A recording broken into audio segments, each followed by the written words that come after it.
What's happening, people?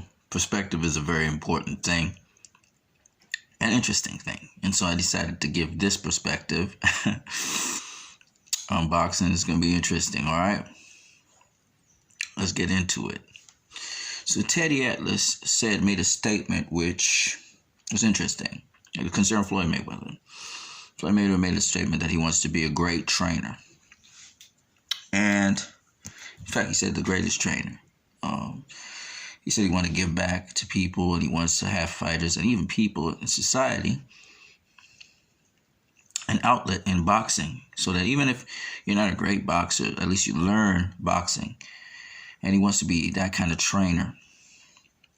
So Teddy Atlas was speaking just a possibility and a perspective he gave, which was interesting, where he says that, Floyd Mayweather definitely could be a great trainer, but it's not a guarantee. And then he went on to talk about a boxer instinctively knowing what to do in the ring, but can he transfer that knowledge to the person who's learning from him? So on listening to that, he said, there are a lot of great boxers who did not become great trainers. He said there are a lot of great boxers who didn't have the articulation or the articulatory skills to become good commentators. And so as a result, some of the not so great boxers out there, became great trainers. Some guys who never boxed before became great trainers. And so he was saying it's not a guarantee that Floyd Mayweather would be a great trainer. That's in the synopsis and summary what he was saying. So I wanted to put that to the test. I started thinking, how many great boxers became great trainers? And I found that quite a few are great trainers. Let's start off with one that most people know, Roger Mayweather. Roger Mayweather was a great boxer, Hall of Fame boxer. And he became a great trainer. Buddy McGirt, Hall of Fame boxer, Hall of Fame trainer. Shane Mosley's on his way to becoming a great trainer. He's trained a couple people well and produced results. Mark Breland's a great trainer. Mark Breland was a great boxer. He was the undisputed welterweight champion of the world before Marlon Starling beat him.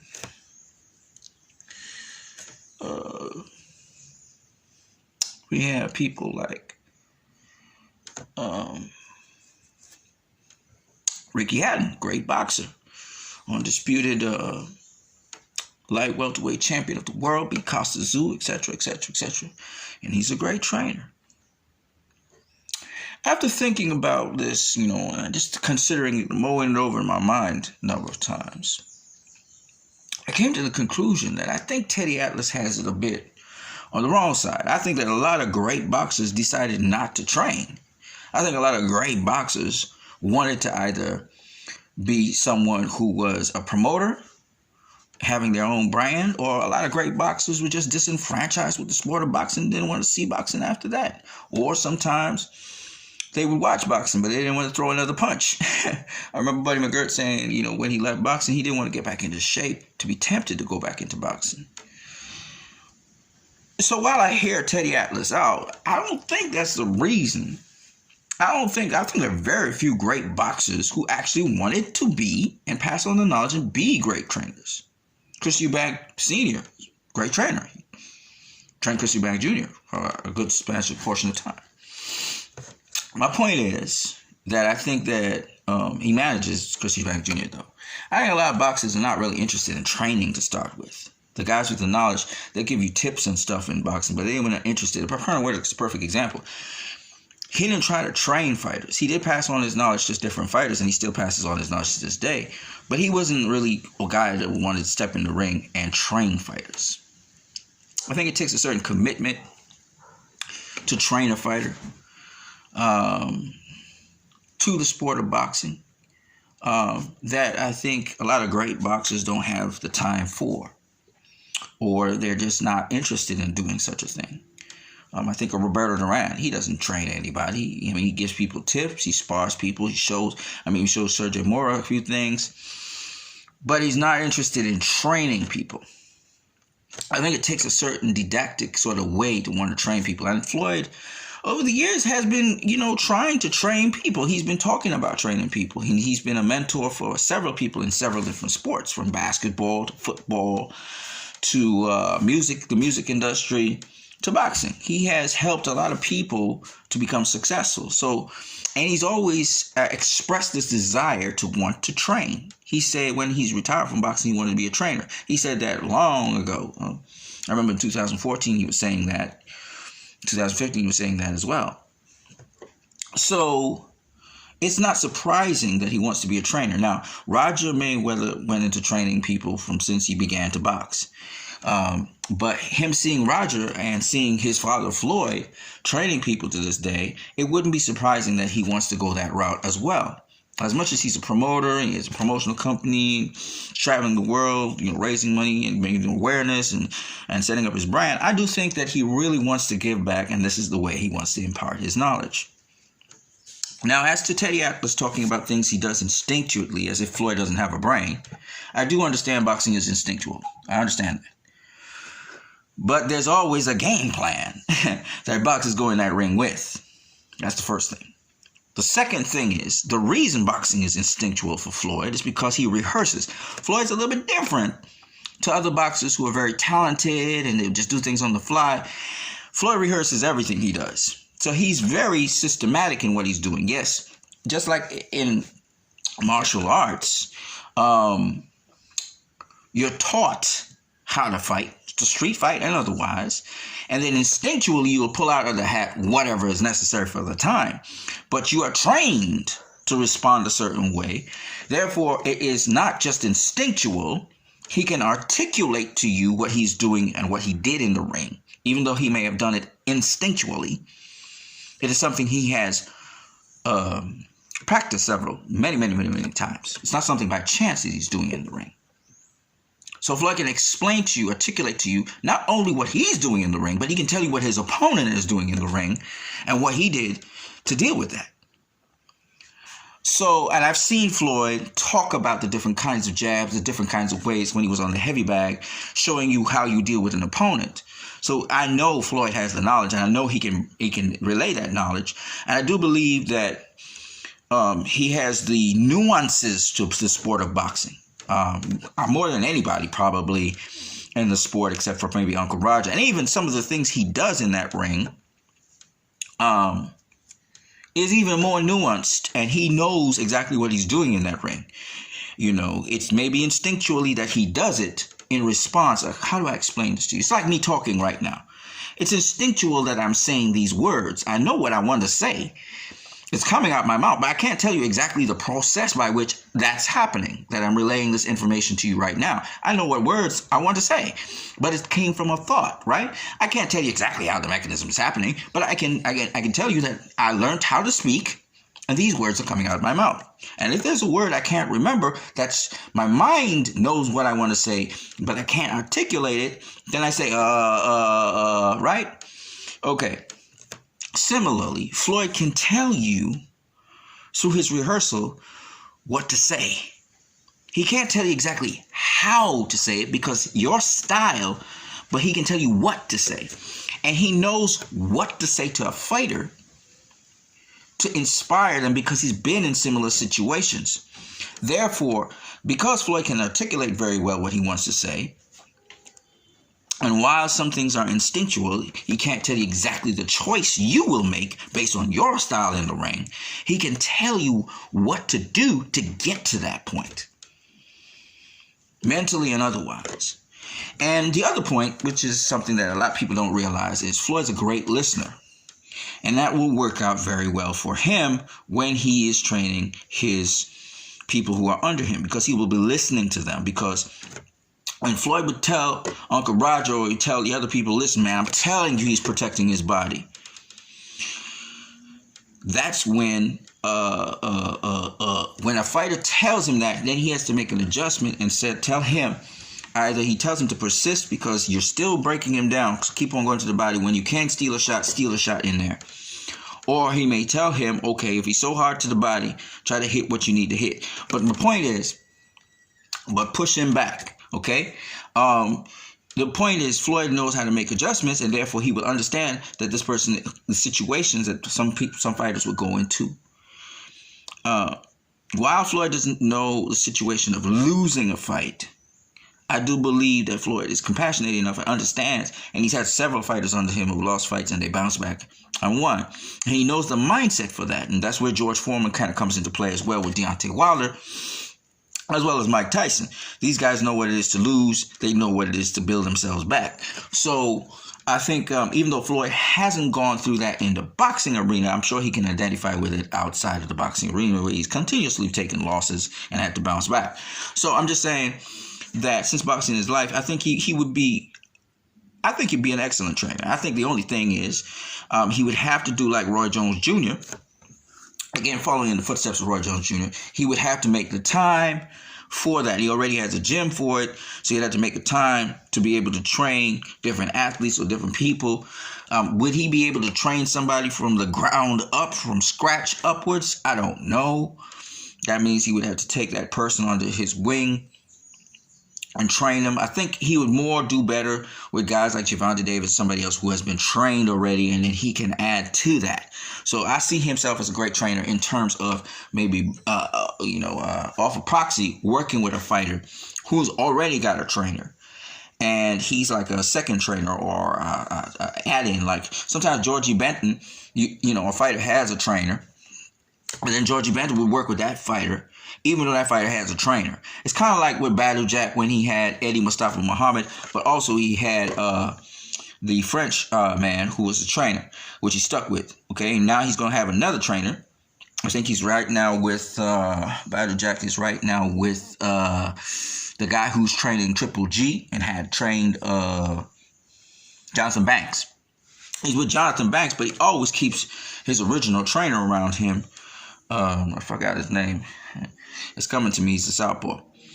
But he always has him with him. So, I think Floyd would be kind of a trainer like that because then he could afford him more time. I think Roy Jones Jr. is a trainer like something like that sometimes. Right now, Roy Jones Jr. is working with Chris Eubank Jr. to make him a better fighter. And I think that's where Floyd would come into play and be a great trainer in that respect. I don't see Floyd really, I don't know, maybe he make the time or something, training a guy from zero upwards, but he says that's what he wants to do. So he may be doing that. He may be training a guy, on and off, and have that guy, again, attached to another trainer so that when he's not there, that trainer is helping that person, one of his uncles maybe or otherwise. And so he's dropping gems. He's dropping, always every time the interaction with him comes, that trainer's inspired. They get a lot of good knowledge, and they then have to apply it on their own time. So I think that's how Floyd would work it. But I think he absolutely, almost maybe 97, 98% would be a great trainer. I don't know if he'd be the greatest trainer, but he would be a great trainer. I think he has everything it takes to be a great trainer. I just think that it might be something where because he's moving all around the place and doing a lot of things, I think he would have to be working in proxy with another trainer for each fighter. So I think, because I don't think, especially what he's talking about, fighters, who don't have a lot of experience or anything, or they don't even have any professional background. I would love to be trained by him. I wouldn't lie to you. I would love to be trained by Floyd because he could take me from wherever I am and just, little things, not no big set of stuff, just little things, maybe the fundamentals, whatever, and just get you to a better place than where you were before, that kind of thing. Work with you wherever you're at, you know what I'm saying? I think that's the mark of a great trainer. I think Jeff Mayweather is a great trainer for that reason. I mean, Jeff Mayweather in seconds could get you throwing punches and stuff, and then after that, he kind of starts to help you with the basic fundamentals of boxing, and he does it rather quickly.